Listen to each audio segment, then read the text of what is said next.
UFC 319 is on our doorsteps, and today I'm going to be bringing you guys my full card predictions and breakdown for every single fight on this pretty good card. I'll give it to you.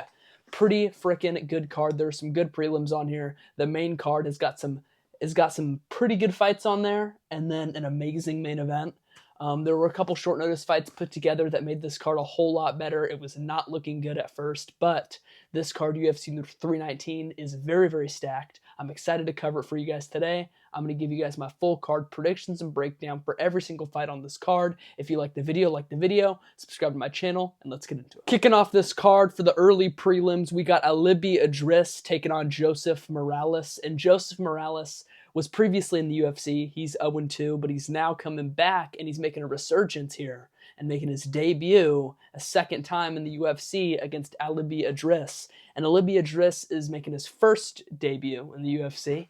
He is 10-0, undefeated, but not fought very good competition out of Kyrgyzstan, which is where I believe he's from, is Kyrgyzstan or maybe Kazakhstan, but... or not. I put Kazakhstan and Tajikistan together, and I said Kyrgyzstan. All right. He's from Kazakhstan, I'm pretty sure, but yeah, he's 10-0. He's fought some pretty mid-levels of competition, but I can't really knock him for that. He's coming off of 2 first-round finishes, and I think that he's going to get the job done against Geoff Morales.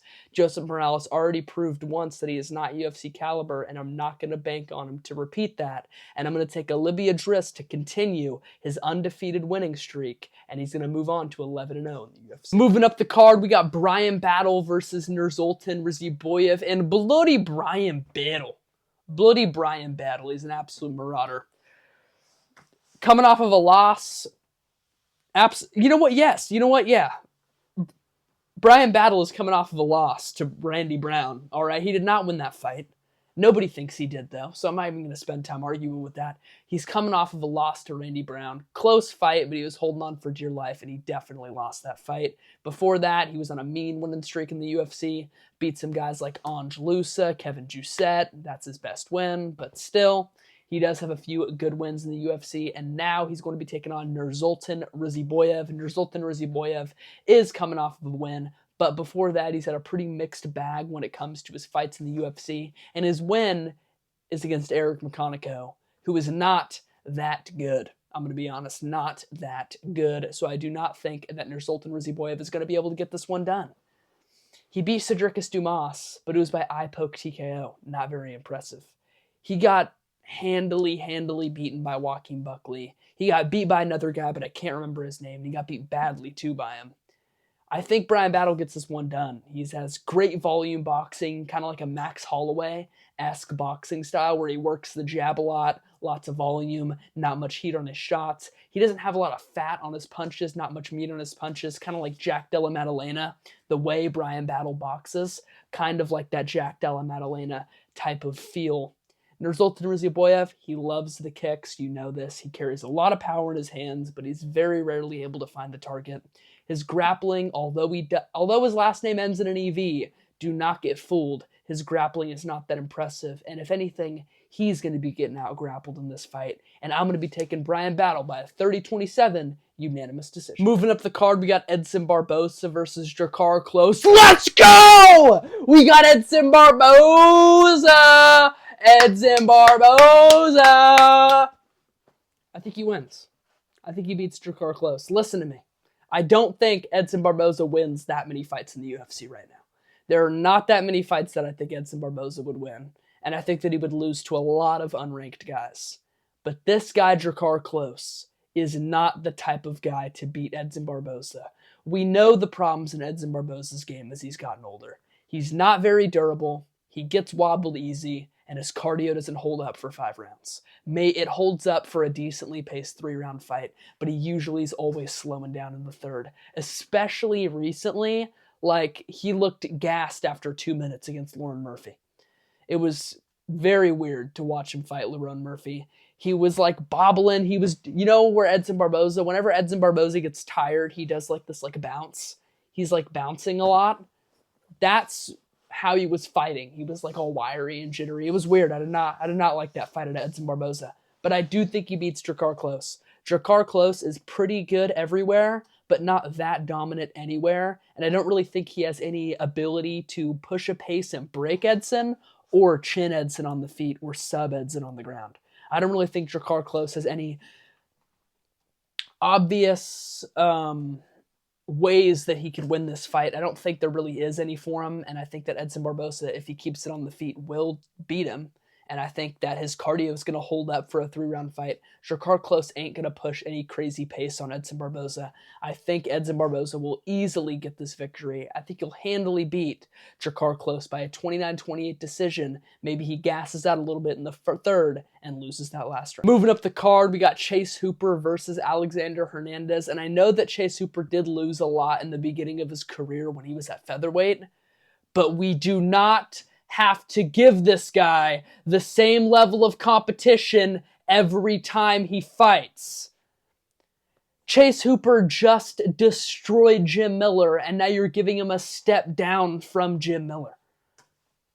This is so dumb, in my opinion, from the UFC. This is terrible matchmaking. Chase Hooper will win, and it will not be that impressive, and it will not be that entertaining. Give me Chase Hooper. Moving up the card, we got Lupi Godinez taking on Jessica Andrade. And normally I wouldn't cover a fight like this, but I figured since it's Andrade, I should, former champ, whatever they say. But I could never pick Jessica Andrade to win a fight anymore. I can never pick her to win a fight in 2025. I do not have any confidence in Jessica Andrade anymore. She's been shown to be severely one-dimensional, relying on her big bazooka power, kind of chinny herself, and her takedown defense definitely is not that good. And Andrade is only 32 years old. So she better get her shit together because she has no future right now in the UFC division. I would say maybe retire if you're Jessica Andrade, especially after I think that she loses this fight. I think that Lupi Godinez is going to beat her by a pitter-pat, patty-whap, 29-28, WMMA decision. Yeah, give me Lupi Godinez. Moving up the card, we got Gerald Meerschaert taking on Michal Oleksiejczuk. And dude,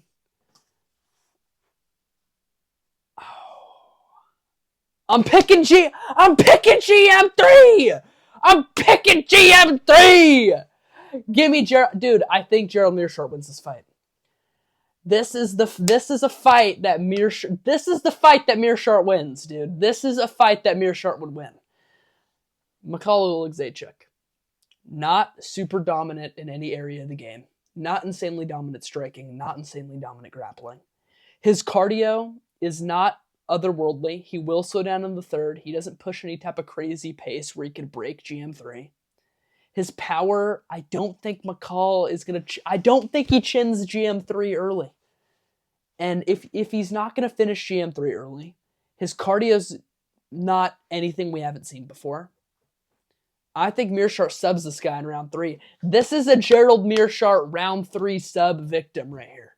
Michal Oleksiejczuk is a GM3 round 3 submission victim. I think he subs Michal Oleksiejczuk, dude. I'm excited for this fight. I hope I get proven right, dude.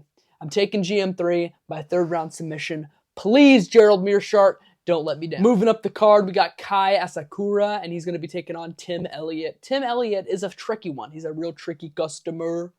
Thought I'd throw in a Dricus line right there, right? He's fighting on the card. But listen, Tim Elliott has nothing for Kai Asakura. I know that Kai Asakura's takedown defense did not look very good against Pantoja, but that's Pantoja. And I know that he's knocking out dudes in Rizin, but that's Rizin. So we don't really have that much to base Kai Asakura. I don't have much of an idea from Kai Asakura. I know that he's knocking a bunch of dudes out in Rizin, but it's Rizin, and he's losing in Rizin as well. He lost a few times over there in Rizin. He lost to Pantoja, got dominated by Pantoja, but he's so dynamic on the feet. He's so explosive and athletic on the feet. I just believe that he's going to be able to put a guy like Tim Elliott out, and I think that he dominates a guy like Tim Elliott on the feet. I feel like he's going to chin him out cold in round 1 or round 2. Kai Asakura, we're still unsure about many things like his cardio And his grappling, of course, we're still very unsure about that. But his striking is very, very dynamic and explosive. And who knows if it can hold up over 3 rounds. But I'm going to bank on it too. And I think that he's going to chin Tim Elliott out cold around the mid to late point of the second round. I think he's going to catch Tim Elliott with a big shot, maybe a flying knee or a head kick, something like that. And yeah, I think he puts Tim Elliott away back. Moving up the card, we got MVP taking on Jared Cannonier. And for the longest time, ever since this fight got announced, I had Jared Cannonier. I'm changing my pick to MVP. I know that Jared Cannonier has some power, but he doesn't really show it on that many people. And I know that Jared Cannonier has a big, muscular, stocky, wrestling type of build. And I know that MVP is very susceptible to the takedown. But Jared Cannonier literally never, ever grapples in his fights. 95% of the time, Jared Cannonier is striking. 99% of the time, Jared Cannonier is not shooting a takedown. I don't think he's going to be shooting on him. No, I do think that he will shoot on MVP. I don't think it's going to be very effective. I do think that he gets MVP down, maybe wins a round with the grappling, but I think that MVP is going to keep Jared Cannonier at range, freeze him up on the feet like he does to everybody else, and just really frustrate Jared Cannonier and confuse him. At many times in Jared Cannonier's fights, he can almost get too technical for his own sake, and he will freeze up on the feet, shut down, not throw very much output, and I do think that he's going to do the exact same thing here against MVP. Michael Venom Page has amazing distance management. He's great at frustrating his opponents. We know this. Jared Cannonier at times can be freezing up on the feet, and I think that MVP is going to be freezing up Jared Cannonier on the feet. Although that Jared Cannonier has a lot of power, his striking is not all that great. It's not all that technical, and I just don't think that he's going to be able to out-damage MVP in this fight. I don't see a way where MVP doesn't win. I'm taking Michael Venom Page by a 29-28 decision. Hey, maybe even 30-27. We'll see. Moving up the card, we got Geoff Neal versus Carlos Prates, and I've already discussed this fight in immense detail in a previous video, so I'm not going to go too in-depth on this fight right now. In my very last video, I did talk about this fight, though, super in-depth, so go check that one out. Or not my last video, my one where I discussed the Fighting Nerds' next fight. I am going to be picking Carlos Prates, though. I think that he beats Geoff Neal, and I think that Geoff Neal is going to be reaching for the clinch a lot in this fight, and I believe that Carlos Prates is going to put him out cold in round 2. Okay, I know that a lot of people are picking a decision for this fight. A lot of people have this fight going to a decision, 29-28, fight of the year type of contender, but I don't think that's what this is going to be. I think that Geoff Neal is going to be clinching up a lot. Prates is going to be looking to find the KO shot, and I do think that Prates is going to find it. So give me Prates by second round KO, and if you want to hear me talk about this fight more, go look at my previous video. In the co-main event, we got Aaron Pico, and he's going to be taking on Lerone Murphy, and this Evloev fight, it literally would have been the most piss-poor matchmaking I've ever seen. Movsar Evloev versus Aaron Pico is an awful fight from the UFC. I'm so happy Movsar pulled out. But now we got Lerone Murphy. And I do think that Lerone Murphy takes him to a brutal 30-27 leg kick at range decision. But I still think that he definitely beats Aaron Pico. Listen, Aaron Pico, he's flashy, he's fun, over there in Bellator, but he's beaten up on some damn cans, dude. Beaten up on some damn cans, dude. And he's losing to cans, too. It's not even like Patchy Mix or Patricio Pitbull, where they're reigning, defending, dominant champions in Bellator and nobody can beat him. Aaron Pico gets beat damn near as much as he wins, dude. This guy's losing in Bellator all the time. I don't see much potential in Aaron Pico, man. I'm taking Lerone Murphy by 30-27 decision. I don't think Aaron Pico is going to have anything for him. And I think this fight's going to be pretty damn boring, dude. Hopefully Aaron Pico gets a crazy KO. That'd be very, very fun, but I'm not going to be picking that to happen. Give me Lerone Murphy. And finally, in the co-main event, or not the co-main event, the main event, we got Dricus du Plessis taking on Khamzat Chimaev for the middleweight belt. Undefeated, undisputed. That's what one of these guys are going to be, or undefeated in the UFC at least. which will be the winner. And the winner, I believe, will be Dricus du Plessis. All right, I know that a lot of people are picking Khamzat Chimaev, and I definitely see why. He's dominating everyone, just smashed Robert Whittaker, basically just like smushed his teeth into his face. Like, I don't even know what was happening there, but yeah, dude, he's coming off of a dominant win over Robert Whittaker. He beat up Usman, had a great fight with Burns. I understand he was super dominant at welterweight, but I'm picking darn Dricus du Plessis. I did make a full video about this as well. You guys could check that out if you want after this video. But to sum that video up a little bit more, I'm going to be picking Dricus du Plessis, and I'm going to be picking him by 4th round TKO.